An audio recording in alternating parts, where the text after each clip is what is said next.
Well, hello everyone. My name is Stephanie Atiase. I lead brand marketing for Placer.ai. We are a locations analytics platform, so we have insights into any location in the United States. So if you have a stake in the physical world, we are the company to go to. And I'm so excited to be here to talk to you about brand strategies, location strategies, and ways in which we inform digital trends. Hi, everybody. Jordan Bortolotti. I'm the CEO of a company called Nectar First. We're a digital media agency, unique agency in that we're built on AI. We help big CPG brands and mid-market companies transform and reevaluate how they go to market with media. I'm John Taranto. I'm normally a moderator here, but my side hustle is working at media.net. I've been there for the last month and a half, and very excited to be on this panel today. Media.net has been around for almost 20 years. Started really working with publishers. We actually created header bidding for publishers, and as needs came throughout the market, we tried to solve them, and we just started our first exchange about 2.5 years ago. So working with all the publishers that we've had the relationships with for almost 2 decades, we're now representing zero hop to that inventory for advertisers to be piped through DSPs. So it's really fun, a lot of AI, and I'm excited to get started today. Thank you. That's awesome. That's awesome. Before we, kickstart our topic, why don't you share, based on your LinkedIn profile, tell the audience which they cannot find on your LinkedIn. You want to go? Awesome. Cannot find on my LinkedIn. Well, one, you wouldn't know that I started my career as a CPA because I don't use that anymore as a marketing leader unless I'm talking to a finance team and trying to get more budget. But on the personal side, I have a special love for avocados. I eat them almost every day. And I have a dream of having an avocado tree in my backyard one day. My colleagues are in the audience and they're going to be so bored with this, but I can't have a conversation without mentioning that I'm actually a hobbyist race car driver. Oh, wow. They're just sick of hearing it. There's a lot. But one thing's not on LinkedIn is I love to cook. I lived in Austin, Texas for about 8 years, and as like the token Italian down there, they didn't let me touch any of the smokers or anything. So I just sat and watched and learned, and I brought it back east, and I love cooking ribs and brisket and any excuse to stay outside for like 10 hours. Go through a couple beers. All right, that's great. I think that was valuable, right? So let's get into the main discussion. What I want to kind of talk about is that what one thing tell us one thing to the audience that you are most excited in terms of digital marketing, and it cannot be AI or machine learning. Okay, so we'll start with you. Sure. I think shoppable ad units across pretty much every platform right now is going to really take hold in 2025, and I believe that by using advanced targeting capabilities and using AI to get the right message to the right person, be it on CTV or on your mobile phone or on desktop, wherever, and even with outdoor is becoming more advanced. I think that without having to get so niche that the target is like super small, you're going to be able to do it broad and get bottom of the funnel results without having to sacrifice the top. What do you think, Steph?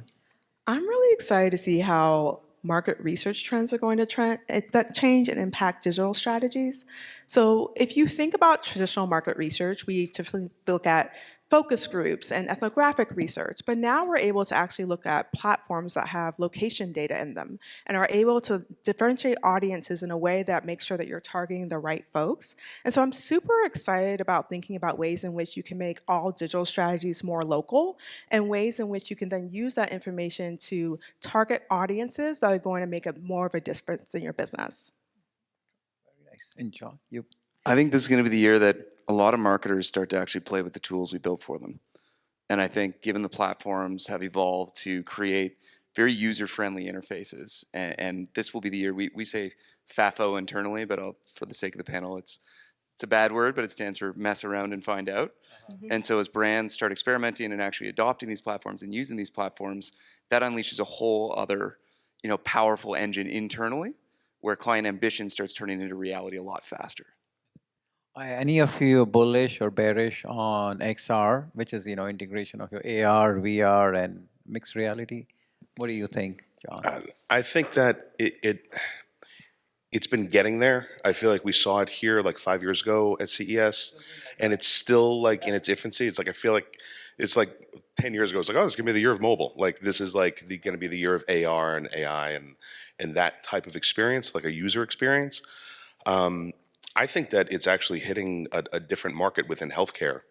I have seen having my grandmother, God bless her, she's 98 years old, and we have her using like AR, like have like the Quest on it, and like have her like actual go back to Italy and like see it. Like so, I think that for some of the younger and older demos, I think that it could pop this year for that within healthcare. I'm definitely bullish, and I like your healthcare example. Also, education. I mean, imagine a world where people are able to see places that they never could imagine, learn topics. If you think about to the point around healthcare, being able to practice doing surgeries using those sorts of technologies, I think there's such an opportunity in education and healthcare. And so, one thing that we should really focus on in that area is just focusing on use cases that matter most today, instead of thinking about a new world where we're imagining the use case. And so, super bullish on it. Awesome, good. I think I'm going to be the contrarian here. I think the devices and the potential for it is huge, but the hardware is a huge barrier to entry.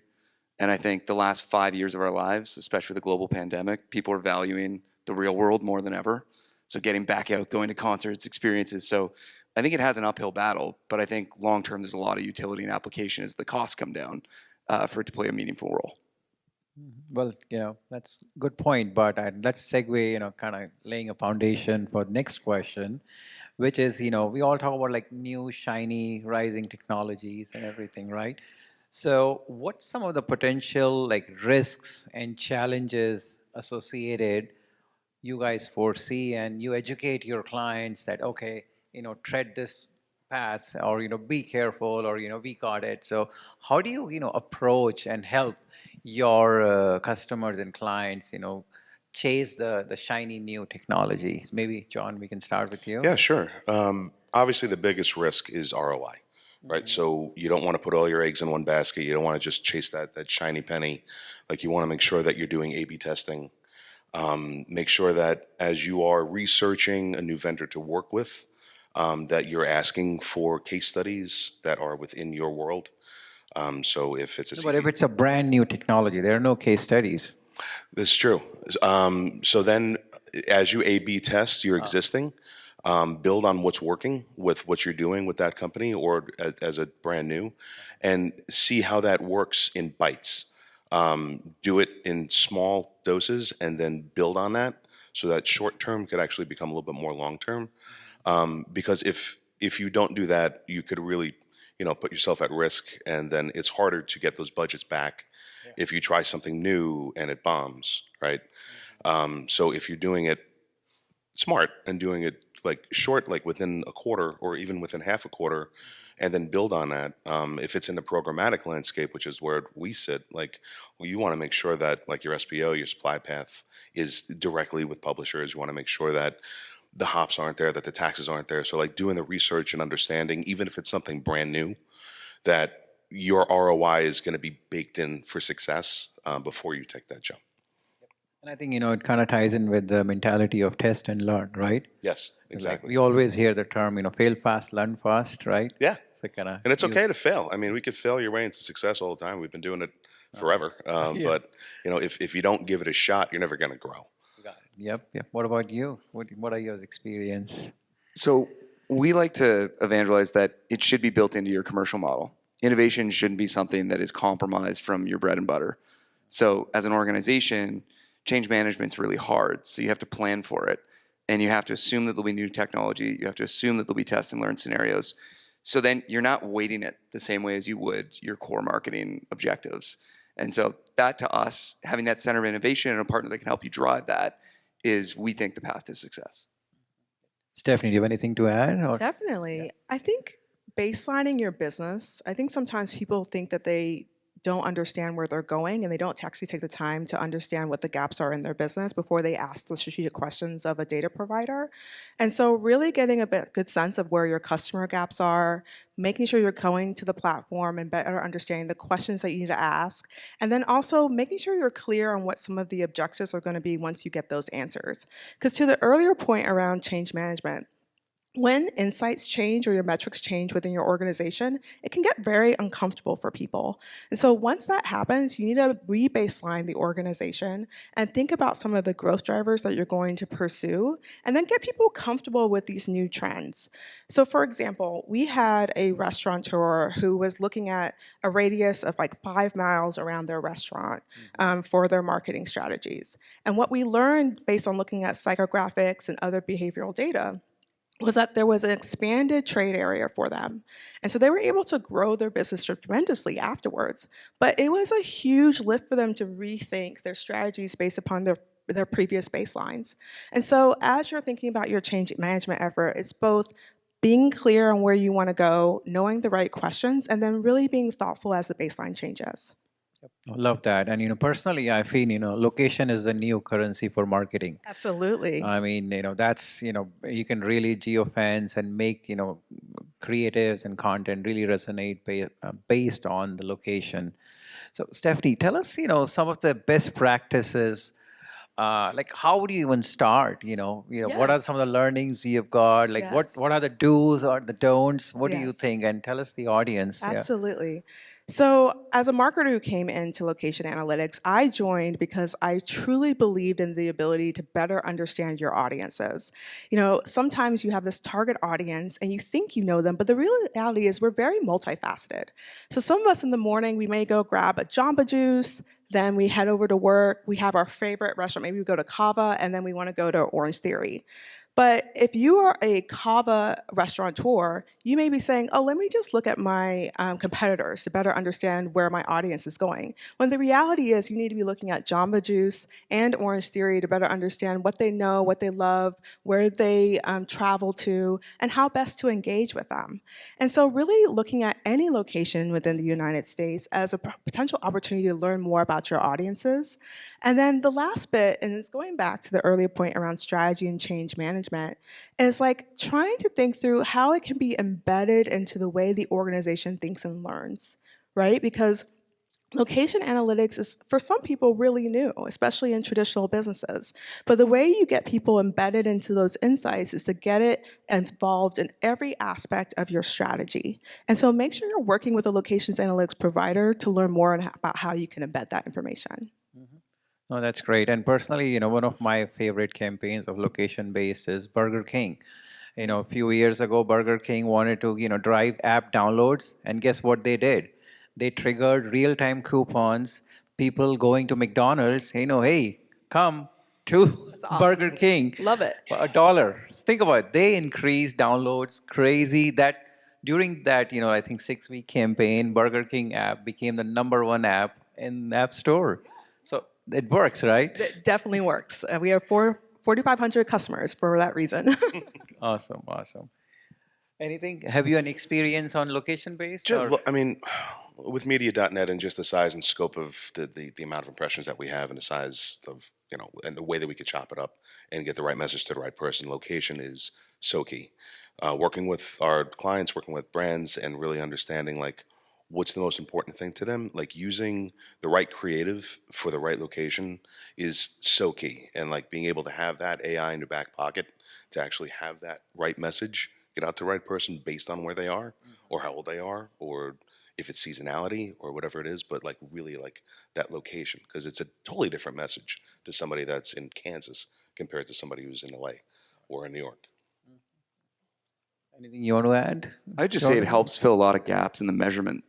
So what's really cool about location, especially if you're doing national high-reach advertising, is attribution becomes so problematic in a world of walled gardens. So if you can see how people move and you can see how you're influencing based on exposure to advertising, it helps you fill in a lot of those gaps to say, where should we attribute the final sale and the whole funnel, and how did it impact the end outcome? And in recent years, I would say, we have seen like video content, that's been one of the fastest consumption thanks to TikTok, right? That short form content is so popular, and now with Instagram Reels and all. So, what would you advise our audience, again, some best practices on how to effectively, launch a good video, or how to involve video in your campaign? Any, do's and don'ts? Start with John or Jordan. Sure. Yeah, either one. Again, messaging. I think that the creative around video is so important. We've really leaned into that at media.net. We just launched a new ad unit where we're combining like a web page experience. Let's say you're on Sports Illustrated and it's an NFL section. Like our contextual technology understands what's on that page, and on the bottom of that page, we now have an ad unit that looks like a cell phone. And if you're engaging with it on mobile, it looks like you're going onto their social feed. We're pulling in their social into that ad unit and then able to put vertical video within that ad unit. So we've seen that in the market, and we've really leaned in. It's one of the first new pieces of tech that we've had in the last year or so. So we're seeing a tremendous amount of response from our publishers. Number one, because it gives them something else to sell, and they're very excited about it. And it's a difficult thing for them to build out. So if you're working, advice would really be just like work with partners that know how to do it. So you don't have to put too much of your own skin in the game. Yeah. Awesome. Yeah. Jordan? Speed is everything. So it's uncomfortable for marketers to hear, but the era of the TV ad and planning your huge, tentpole video months in advance is gone. TikTok has destroyed it. The audience doesn't want it. The algorithms are king, and what you need to do is be more responsive to your audience's needs. And you can't tell one message; you have to tell hundreds of messages. Yeah. So listening to what's out there and understanding that, there's factors outside of your control that determine the success of a video. So you have to jump on trends. You need a war room. You need a agile content solution to be able to spin out content quickly, and then you need to be able to get that boosted. Because this is a pay-to-play ecosystem, remember, as well. So the faster you can get media into market, the faster you can experiment, test, learn, and then optimize your dollars. That's really the core to the secret sauce that we've seen with a lot of our partners. And one example I'll give you is, we had a partner, a big CPG, that was looking at 7 days to get social media into market. And through building some automation and workflows and being able to scale the creative process, we're able to tighten that down to 2 hours. So they have an agile team internally that creates videos and creates content within like hours of a trend happening.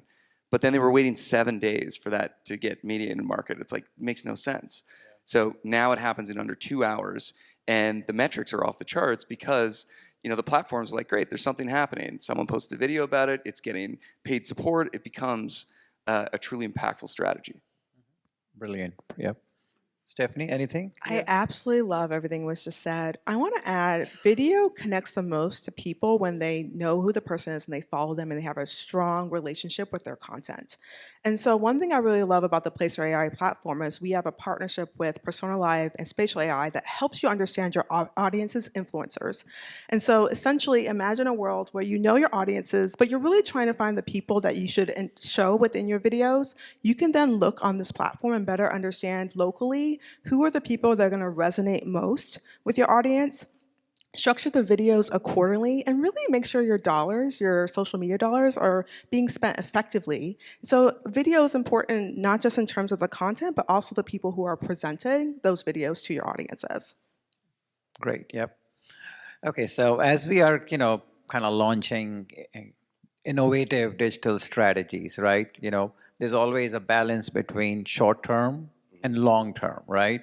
How do you approach this, and how do you educate your client that, okay, sometimes, hey, it's end of the quarter, I want to do something, hit the numbers, and how do you kind of, make sure that it's not cannibalizing the long-term goals? So help us, our audience, understand, how to approach that delicate balance between the short and the long term.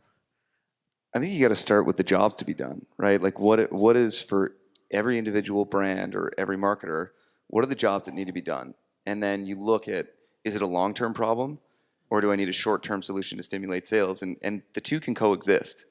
But if you don't have a clear framework for what you're trying to accomplish, where you need segment, growth, or what the actual challenge you're facing is, it's tough to figure that out. And then you see a lot of marketers bouncing back and forth, sort of borrowing from Peter to pay Paul, and just the calming message of like, what are you actually trying to do, and then educating all the stakeholders in the value chain that like this isn't a short fix. This is a long-term game that we're playing, so we need to play the long game. Or maybe something just needs a quick, quick hit and attention and focus, and that's how we're going to get over this hurdle. But I think if you don't set the foundation right, the rest of the mix becomes really challenging. Yeah, I totally agree with you, man. It's like you have to get those goals, long-term, short-term, established. Use your short-term goals with quick wins, right? Figure out what's working. Make sure that you don't lose sight of the longer-term strategy. Adapt an agile approach that you're able to move within that strategy for short. Seeing again what's working, building on that, working closer with the new products and the new vendors that are out there, and really partner strategically. Make sure that you have that war room. Make sure that you have that set up and you're working hand in hand with your client. So you're helping them through that and really handholding through that as you're trying to solve their KPIs for Q1, but then also as we're looking into 2026. Like, how could we help you? I can't believe we're saying 2026 already, but yeah, It's wild. we're always living out. That's why time goes by so fast for us. It's like we're always looking like a quarter out or a year out. Yeah, it's wild that it's 2025. I feel like it's still 2019. Just to add to those thoughts, I also think having a portfolio approach around thinking about short term and long term. Oftentimes, people get really caught up in the metrics they need to achieve short term, but really thinking about, okay, I want to spend 30% of my time on innovation, long term strategies, another 30% of my time on medium, and then also the last 40%. I want to make sure that those quick wins we're tracking quickly, but also they're meaningful for some of those long-term innovation strategies. And so really making sure that, especially when people talk about short-term and long-term, it's also about making sure you're very much aligned with those overarching goals. And you're not always like dissecting one group is focused on short-term, another group is focused on long-term. The whole organization should think about the whole portfolio. And test and learn and measure and Measuring. as much feedback as you could get and make sure you act on that. Yep. Right. Yep. All right. Let's segue into another topic, which is kind of again near and dear, kind of built upon this. Brand marketing or performance marketing. How do you balance? Again, we're just talking about long term and short term, right? Often, when your sales are going down, brand marketing is the one, kind of cut the budget, right? And we always then start to focus on the lower funnel. So again, how do you kind of handle those kind of situation, with your partners? John, or who wants to take first? Sure. Working, when I was at Odyssey or even now at media.net or back when I was at CBSI, like you have that brand, right? So you want to go top down in the funnel, but at the same time, you want to make sure that you're converting for your client. And what you're advising them to do is convert for your client. Technology has caught up to us, and I feel like that marketing funnel has been put on its side a bit more. I don't think that it's as fluid as it used to be, or as that flow that it used to be, because you're able to use video in different ways, and you're able to get a message out while branding, using not only commercial video but also earned, what you're creating for yourself as a business and as a brand, and then having that ability to convert in real time, either through mobile or what we're able to do now through CTV, or desktop. I think it's important not to put such a stringent line across branding and performance. I think we're working more hand in hand with that, and really working with what retail marketing is today compared to like what it was 5-10 years ago. But would you agree that the funnel is flat, or does the funnel still exist? I think it depends on who you talk to. I'll say it's flat. Flat? Yeah, I mean, look at What do the you era we think? live in. What do you think? I think brand marketing makes performance marketing more efficient, right? So that will lead to the funnel still existing to some extent. but it's Oh, we have a it's debate? getting flatter, right? I do agree that there's been a change, right? And I think sometimes when people say one versus the other, oftentimes they're not acknowledging all the great brands that are able to do well in performance marketing just because they've built such strong purpose statements. And so for you to really do well long term, you need to build that long term connection that performance marketing is just not going to do. And so I would say definitely it's getting flatter, but brand marketing will always create more efficient performance marketing. But I think the two go hand in hand. And the reason why I'm obviously being hyperbolic when I say it's flat is great marketing kind of accomplishes both. And it's hard to do that all the time. But, you know, it's an old example, but think of everyone's familiar with the feta cheese TikTok phenomenon, right? There's recipe videos that are going live online in seconds that some mom in middle America is posting.